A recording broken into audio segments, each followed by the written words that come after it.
All right, in this section today, we're going to take a look at the decolonization of the Middle East. And the first place we're going to look at is Israel and Palestine, which this is going to be a huge hotbed of the matter.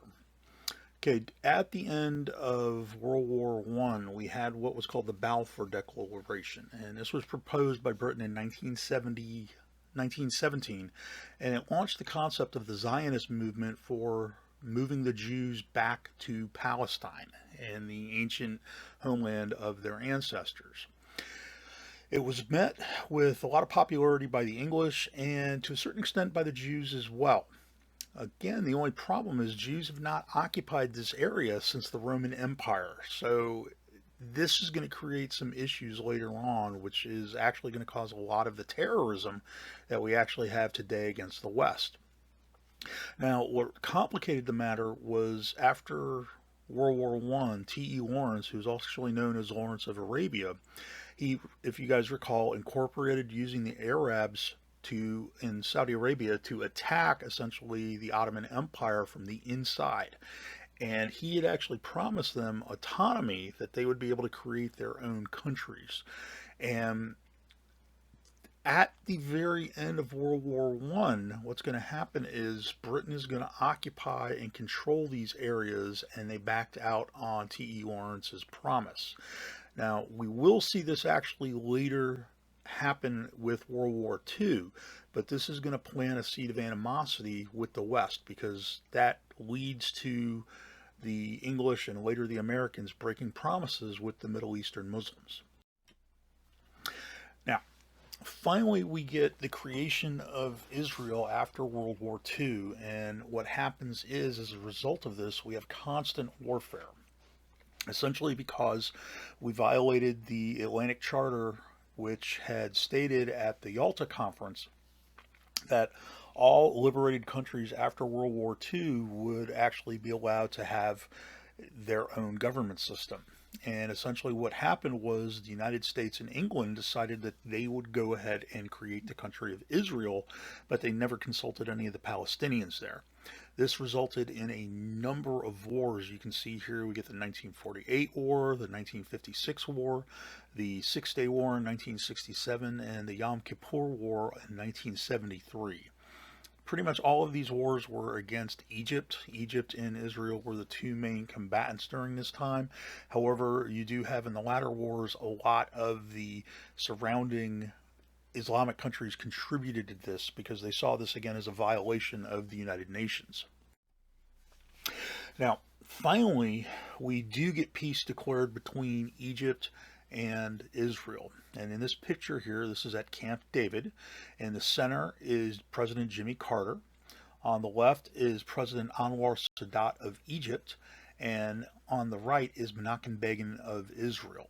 The three had finally worked out a peace accord, and finally hostilities would stop between the Egyptians and the Israelis. However, one of the guys who was not in attendance was Yasser Arafat, pictured here.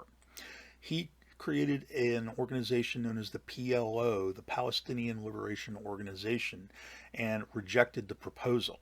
He was generally regarded throughout most of his history as a terrorist, even though in the latter years in the 1990s before his death, he will go ahead and actually take up a more peaceable stance for coexistence with the Israelis. However, at the time, he is going to be a major proponent of terrorism against the Israelis as well as U.S. targets in the Middle East. We also see new factions start popping up as well. We get the Fatah, which today is a PLO faction that has gained control of the West Bank. And we have Hamas, which is another PLO faction, which has gained control of the Gaza Strip.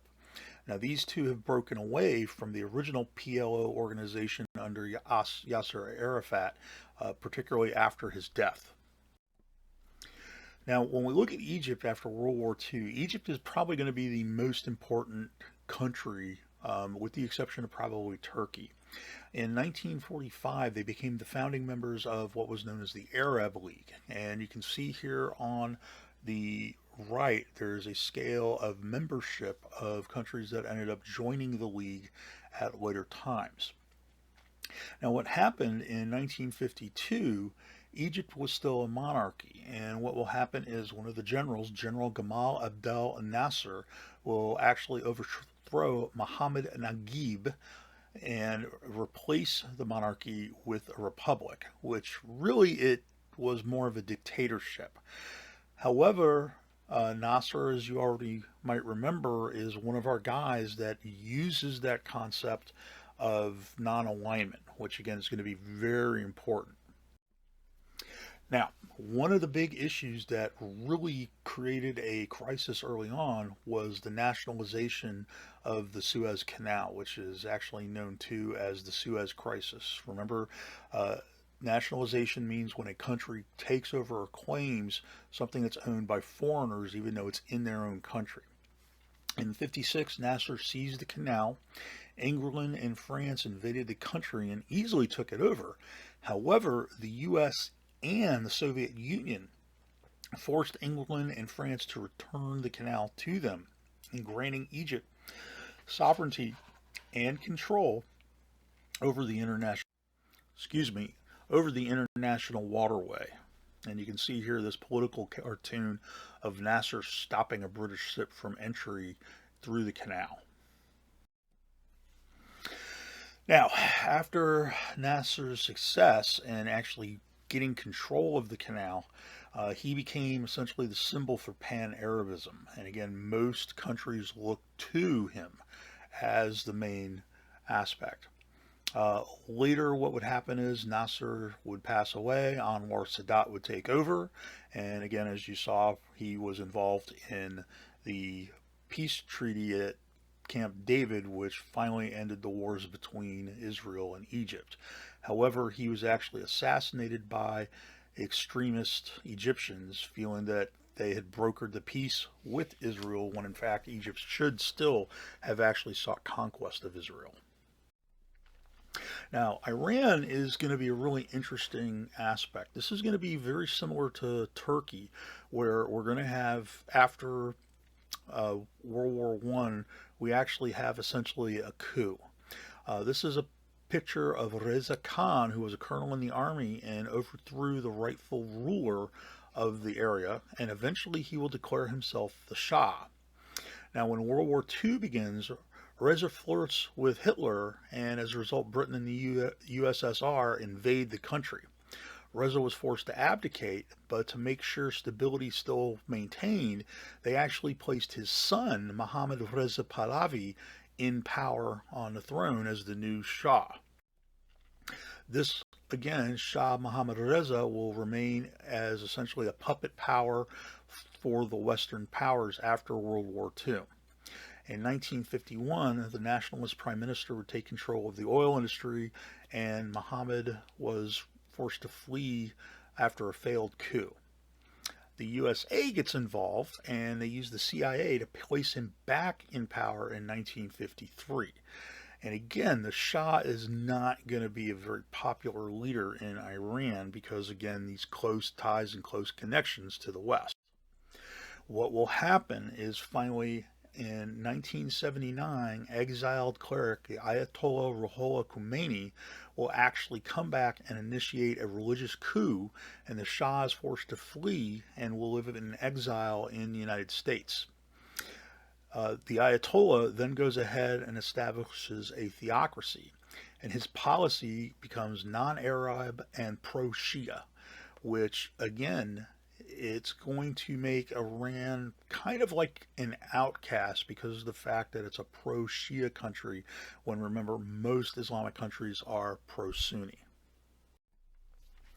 Now, the last country we are going to look at is Turkey.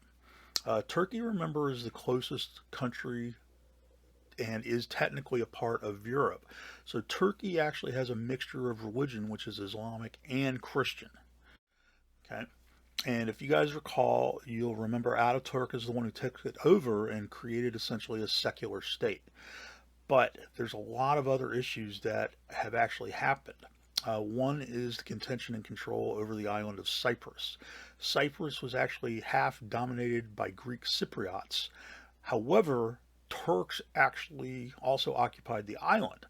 And eventually, what will happen is the island will actually split, and the Turks will essentially try to form their own government. However, Europe does not recognize the control of the Turkish Cypriots. Today, tension not quite as bad as it used to be, but there is still a little bit of animosity between Greeks and Turks on the island. Now, one of the biggest problems that Turkey has had is the Kurds. The Kurds have actually been a nationalist party known as the Kurdistan Workers' Party, which Turkey itself has actually labeled as an terrorist organization. And Europe has not recognized the PKK, which is the Arabic pronunciation for it, as a terrorist organization. The Kurds, of course, have still been trying to create their own country, where you can see they dominate the southeastern area of Turkey, and the Kurds actually overlap into a number of other countries, and they would like to create the country of what is called Kurdistan, but again, no one is willing to give up territory in the region for them to do this.